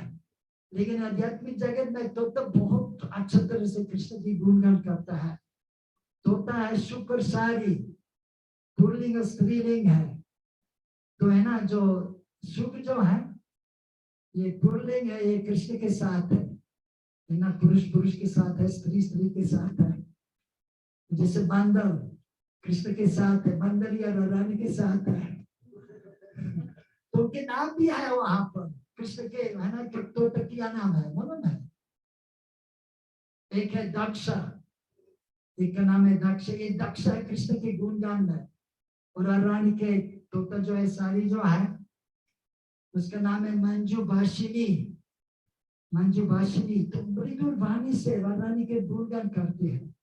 तोता कृष्ण के गुणगान, सुख पुल्लिंग के जो सुख जो है कृष्ण की गुणगान करता है, और सारी जो है स्त्रीलिंग के तोता ये रानी की गुणगान करते हैं।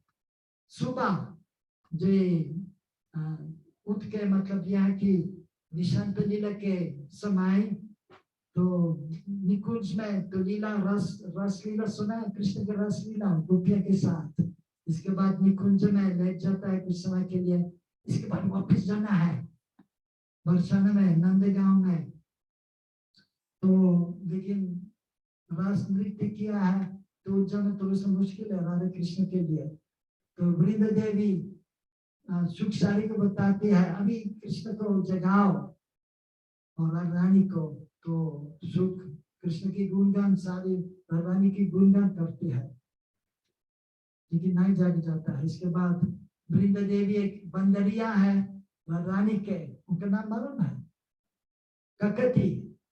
तो ककती को बताते हैं उनको जगा दो। इसके बाद तो ककती बोलती है ये जटिल कुटिला आ रही है, सुना है जटिल कुटिला?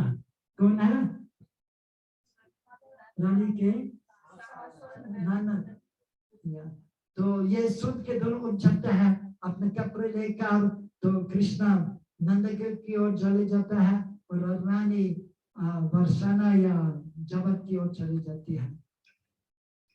तो ये है तो उनके तो बहुत सुंदर ढंग से ये गुणगान करते हैं। तो यह कि तो हमारे स्वरूप है तो अनुभव करना है, लेकिन अभी तो थोड़ा सा ये समय लगेगा, पहले समझना चाहिए हम शरीर नहीं, अब तो आत्मा है।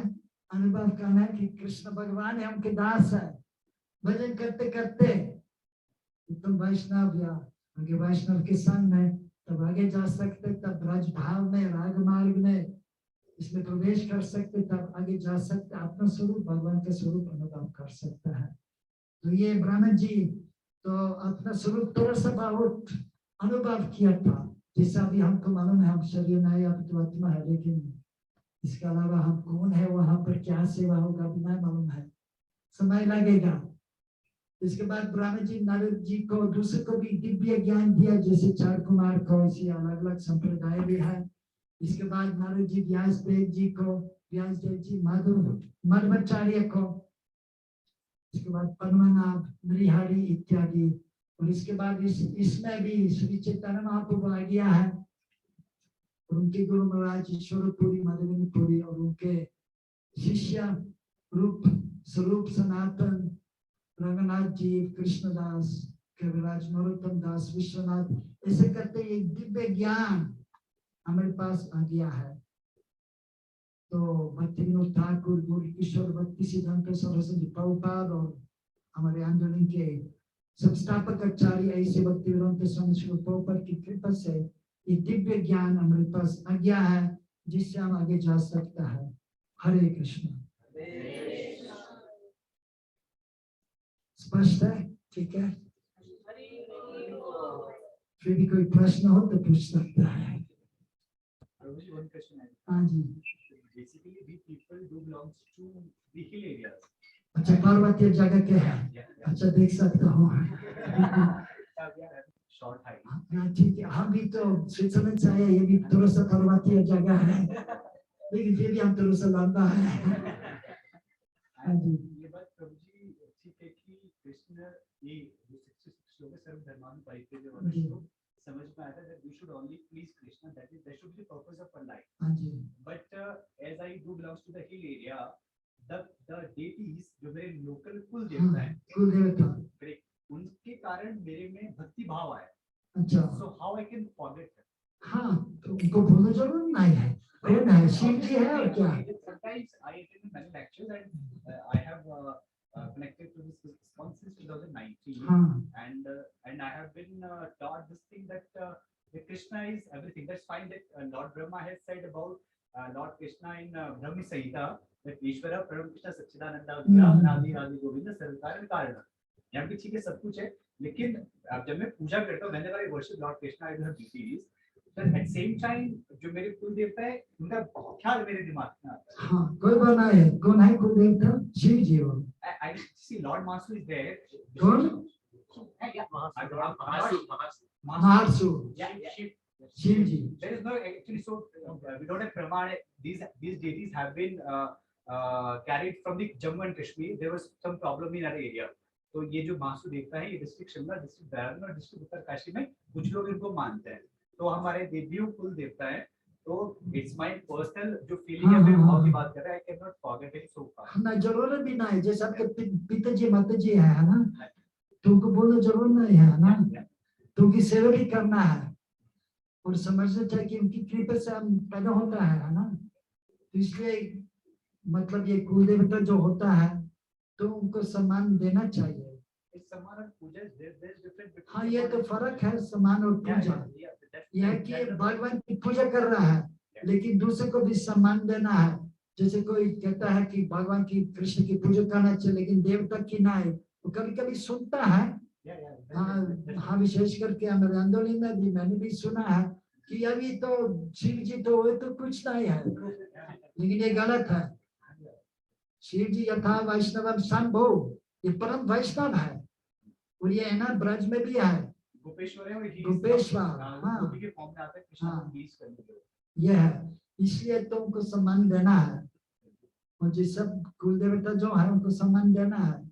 ये सम्मान जो है तो में जरूरत नहीं है, जरूरत नहीं है।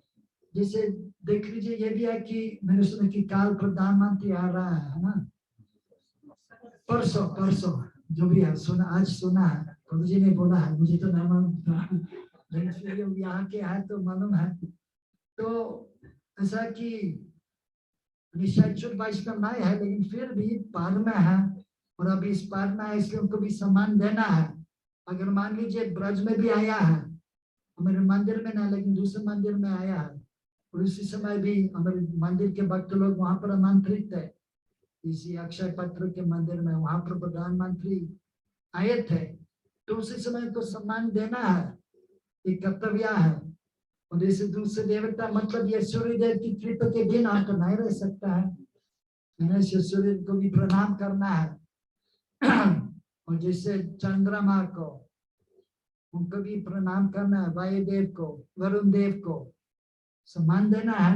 और मतलब यह है कि देवता लोग ये भगवान के प्रतिनिधि है एक प्रकार के, लेकिन सब शुद्ध वैष्णव नहीं है। जैसे इंद्रदेव शुद्ध वैष्णव नहीं है लेकिन एक प्रकार के वैष्णव भी है, इसलिए उनका नाम तो भगवता में है और इसलिए भी उल्लेख किया भगवान श्री इंद्र, क्योंकि भगवान के प्रतिनिधि है, भगवान के सेवक है, लेकिन एकदम शुद्ध वैष्णव नहीं है, फिर भी उनको सम्मान देना है। जैसे पिताजी माताजी हो, अगर भी शुद्ध वैष्णव नहीं हो लेकिन फिर भी उनकी कृपा से यहाँ पर तो आया है, इसलिए उनको सम्मान देना है।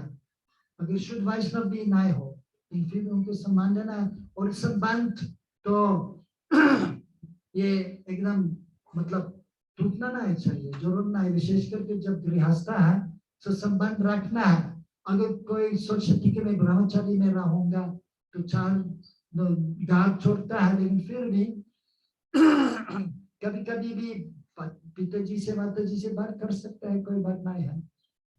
लेकिन आश्रम में रहता है तो ज्यादा व्यवहार करना जरूर नहीं है, लेकिन सम्मान तो देना चाहिए, होना चाहिए, ये है। और वैसे ही हम भी कहता है कि जैसे चींटी है ना, उसके ऊपर नहीं चलता है, उनको भी सम्मान देना है, तो चींटी को भी सम्मान देना चाहिए, है ना, ये भी कहता है। तो पिताजी माताजी के क्या कह सकता है, या कुल देवता की क्या कह सकता है, तो उनको सम्मान देना है, जरूरत है। ठीक है, हरे कृष्ण। और कोई? हाँ जी।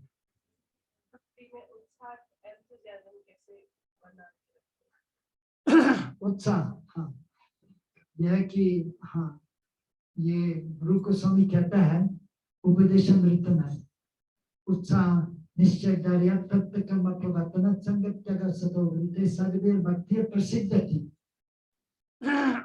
हम उत्साह के साथ तो सेवा करना चाहिए, आगे जाना चाहिए। तो इसके लिए हमको सतोवृत्ति, सतोवृत्ति मतलब यह है जो साधु जो है, जो भक्ति मार्ग में है, जो आगे है, गुरुजन हो, दीक्षा गुरु शिक्षा गुरु हो, तो अच्छे वैष्णव जो है, जो भगवान की सेवा में लीन है, जो उत्साह के साथ प्रेम के साथ प्रीति पूर्वक सेवा कर रहा है, उनके साथ रहना है, या उनके सानिध्य में, या उनके मार्गदर्शन के अनुसार हमको आगे जाना है। और जैसे उनके प्रवचन सुनते हुए तब उत्साह के साथ तो आगे जा सकता है। मतलब यह है कि अगर तो जिनके पास रहते, जिनके पास प्रेम है, उत्साह है, प्रीति है भगवान के प्रति, तो ये भी अपने पास आ जाता है। इसलिए ये रास्ता है कि हम भक्त लोग के साथ रहना है, विशेष करके जो आगे जो है भक्ति मार्ग में, जो उत्साह, जिनके पास उत्साह है, दृढ़ विश्वास है, जिनके पास प्रीति है, भगवान के प्रति प्रेम है, उनके साथ रहना है, तब आगे जा सकता है। तो लेकिन हमको खुद भी प्रयास करना है, जो भी हो, जो भी समस्या आ जाता है, लेकिन हमको समझना चाहिए कि हमको भजन करना है। कभी कभी मन भी नहीं लगता है, अगर बीमारी है, तबीयत ठीक नहीं है, समस्या आ जाता है, लेकिन फिर भी हमको भजन कभी नहीं छोड़ना है।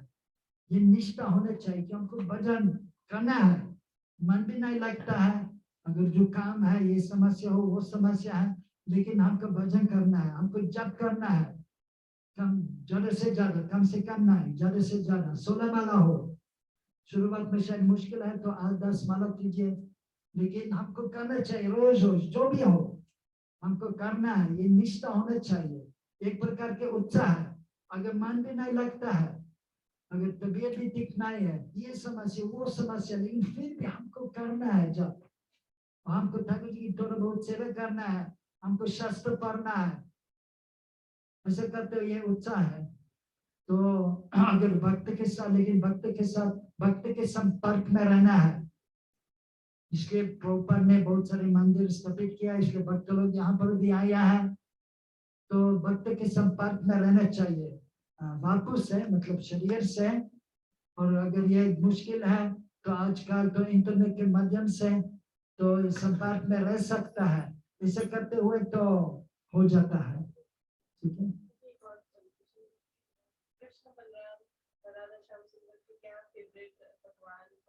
हाँ, कृष्ण बलराम राधे श्याम की, हाँ ये, हाँ हाँ जी, क्या अच्छा लगता है। जैसे कृष्ण को क्या फल अच्छा लगता है आपको मालूम है? चीकू, चीकू मिलता है यहाँ पर, चीकू। तो जब अगली बार देखता है, चीकू खरीद लीजिए और कृष्ण को लगा दीजिए। कृष्ण को चीकू अच्छा लगता है, राधा रानी को ना, ये सब्जियां फल के बारे में बताते हैं। फल आलू पुकारा, अनुपकार मिलता है, मैंने खरीद लिया, नारायण का अर्पण किया है। और महाप्रभु को केला, हाँ तो केला तो बहुत मिलता है यहाँ पर, तो ये भी लगा दीजिए। बलराम को जामुन, जामुन फल मिलता है, अभी मिलता है, तो जामुन फल, ये फल में सब्जियों में तो बताया है, तो रानी का भी अच्छा लगता है। और इसके बाद महाप्रभु साग, करेला, सब्जियां अच्छा लगता है। और कृष्ण को मिठाई अच्छा लगता है, लड्डू, मालपुआ, राबड़ी और ये है।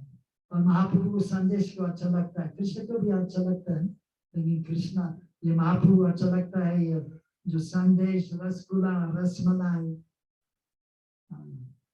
खीर, राबड़ी, कृष्ण को और महाप्रभु दोनों का अच्छा लगता है। और महाप्रभु तो कृष्ण ही है, तो उनको चिक्कू भी अच्छा लगता है, और रानी भी है, अभी पुकारा भी अच्छा लगता है।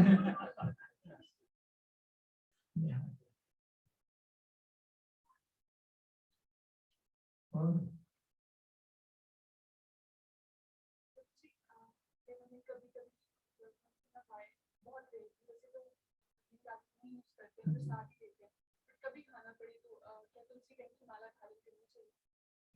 यह कि तो हम तो प्रयास कर रहा है कि हम जो अनिगालिक नहीं खाता है, तो कभी कभी तो अगर कोई परिस्थिति आ जाता है, प्रयास करना ना लेने का, कभी कभी हो जाता है, तो यह कि वास्तव में कि कंटे माला तो पहनना चाहिए, अच्छा रहता है। लेकिन हाँ, यह कि प्रयास भी करना कि हम ये जो लहसुन और प्याज ना ले, क्योंकि ये सात्विक नहीं है, इसलिए हमको छोड़ने के प्रयास करना है धीरे धीरे। लेकिन फिर भी कंटे माला तो पहना है, और कभी कभी हो जाता है तो बड़ी बात नहीं है वास्तव में। जैसे चाय है ना, चाय नहीं पीता है ना, जो black T, Ayurvedic T P सकते, लेकिन ब्लैक टी नहीं लेना है। लेकिन प्रभुपाद की पत्नी ये दीक्षित थी, ये प्रभुपाद के गुरु भाई, तो जब भक्ति सिद्धांत प्रकट हो गया था, तो उनके शिष्य तो गुरु बन गया, तो उनसे दीक्षा लिया था ये प्रभुपाद की पत्नी, और जब करती थी महामंत्र के दीक्षा लिया था। लेकिन इसके बाद तो आदत पड़ गया, दूसरे स्त्री भी तो पीती थी, तो बंगाल में तो वहां पर असम में बहुत चाय है, तो ये भी चाय पीती थी, और जब भी करती थी प्रभुपाद के साथ रहती थी, जो शुद्ध वैष्णव है। तो प्रभुपाद को कभी कभी बोलता थे पत्नी को कि चाय नहीं पीना है, लेकिन फिर भी पीती थी, और कंटे मालों के पास भी था। लेकिन एक समय तो प्रभुपाद समझ, उन्होंने सोचा, स्वप्न भी आया भक्ति सिद्धांत प्रभुपाद, उन्होंने भी बोल दिया आप संन्यास ले लीजिए, प्रभुपाद को बोल दिया था। तो प्रभु ने सोचा तो आसान नहीं है, बहुत मुश्किल है, कैसे करूंगा, लेकिन फिर भी तो सोचा अंत में कि मुझे सब कुछ छोड़ना है, संन्यास लेना है। तो मजाक में एक बार तो पत्नी से, लेकिन वास्तव में भी उनकी छठी छोड़ने के लिए घर, तो पत्नी से बोला, तो अंग्रेजी भाषा में बोलते थे शिष्य को, तो आप यू कैन चूज टी और मी, पत्नी को बोला टी और मी, चाय आपको क्या चाहिए, चाय और मेरे को चाहिए। तो उन्होंने सोचा मजाक कर रहा है मेरे पति, तो बोला हाँ तो आपको तो छोड़ सकते हो, लेकिन चाय नहीं छोड़ सकते हो। तो ने बोला मैं तो चाय ले लूंगा। इसके बाद प्रभुपाद छोड़ दिया, फिर कंटिमाला के पास था, तो कंटिमाला पहनना चाहिए, जप करना चाहिए, भगवान की सेवा करना चाहिए, लेकिन चाय वास्तव में नहीं पीना है। फिर भी कभी कभी हो जाता है, जैसे ही ना प्याज और लहसुन नहीं लेना है वास्तव में, कभी कभी अगर हो जाता है बड़ी बात नहीं है। जैसे एक बाबा जी थे, ये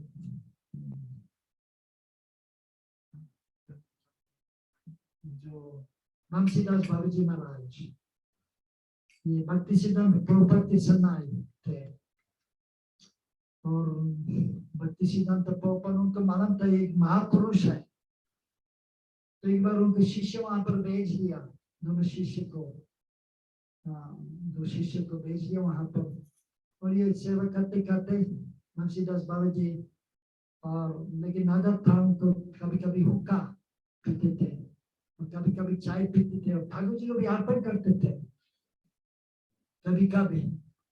उसके बाद भक्ति सिद्धांत के शिष्य को दिए थे, ये प्रसाद ठाकुर जी के प्रसाद है, लेकिन नैना पक्के ब्रह्मचारी थे, उनको भी मालूम था ये कि ये तो चाय हम नहीं पी सकते हैं चाय, तो लेकिन फिर भी बाबूजी महाराज है और भक्ति सिद्धांत से भी बड़े थे उम्र में, तो बाबा जी ऊंचे कोटि के भक्त, लेकिन फिर भी कभी कभी पीते थे।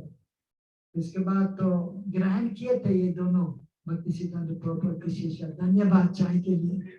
लेकिन जब इधर चले गया था तो पौधे को दे दिया चाय, तो नहीं पिया। तो लेकिन कभी कभी अगर होता है क्या करे, लेकिन प्रयास करना ना लेना चाय या लहसुन प्याज।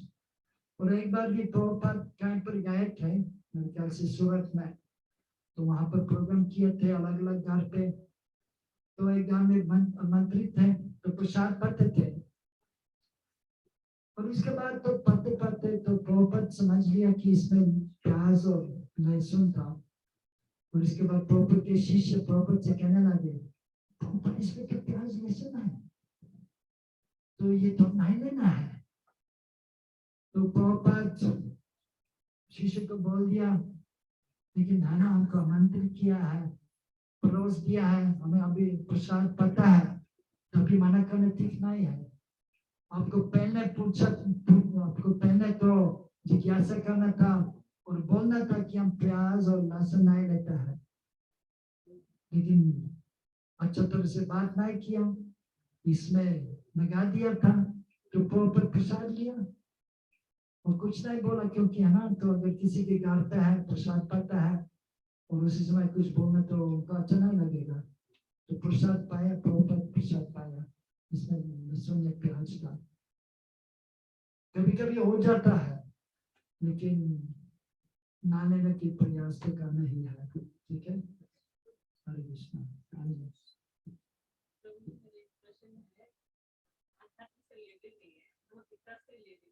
खाने पीने से रिलेटेड है। जैसे कई लोग कहते हैं कि मांस में और अंडे में फर्क है, हम मांस तो नहीं खाते हैं लेकिन हम अंडा खाते हैं क्योंकि वो वेजिटेबल की तरह है, तो इसको थोड़ा साफ करें। माना वेजिटेबल की तरह नहीं है अंडे तो अंडे ऐसा है ना, देखिए अगर तो अंडे अगर ये जो नहीं लेता है तो इसमें क्या आ जाता है, बच्चा आएगा, है ना, तो इसलिए हमको नहीं लेना है। तो जैसे एम्ब्रियो जो होता है गर्भ में, तो है ना, तो गर्भपात ये पाप है क्योंकि बच्चे तो होने वाला है, तो वैसे ही अंदर नहीं लेना है, ये स्पष्ट है, वेजिटेबल की तरह नहीं है, इसलिए मांस नहीं है लेकिन तो बने वाला है, इसलिए नहीं लेना है अंडे।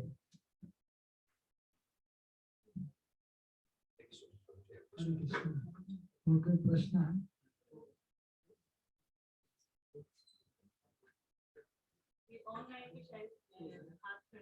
अच्छा, ऑनलाइन में,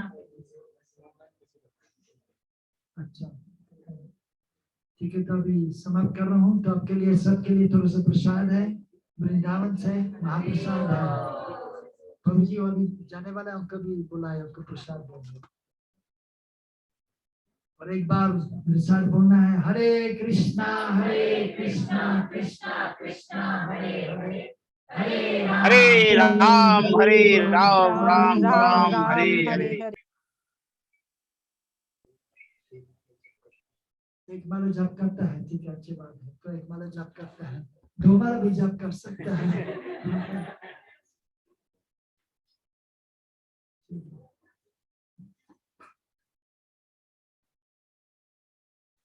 अच्छा, जो प्रभु जी जा रहे हैं, हाँ, मैं थोड़े से प्रसाद भी दे रहा हूँ, उनको लगा रहे हैं।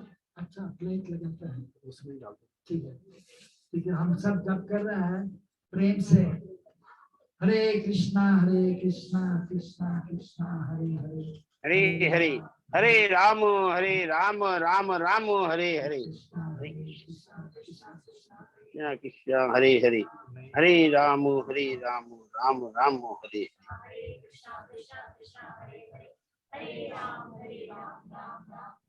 राम राम हरे हरे, हरे कृष्ण कृष्ण कृष्ण हरे हरे, हरे राम राम हरे हरे, कृष्ण कृष्ण कृष्ण हरे हरे, हरे राम राम राम हरे हरे, हरे कृष्ण कृष्ण कृष्ण हरे हरे, हरे राम राम राम हरे हरे।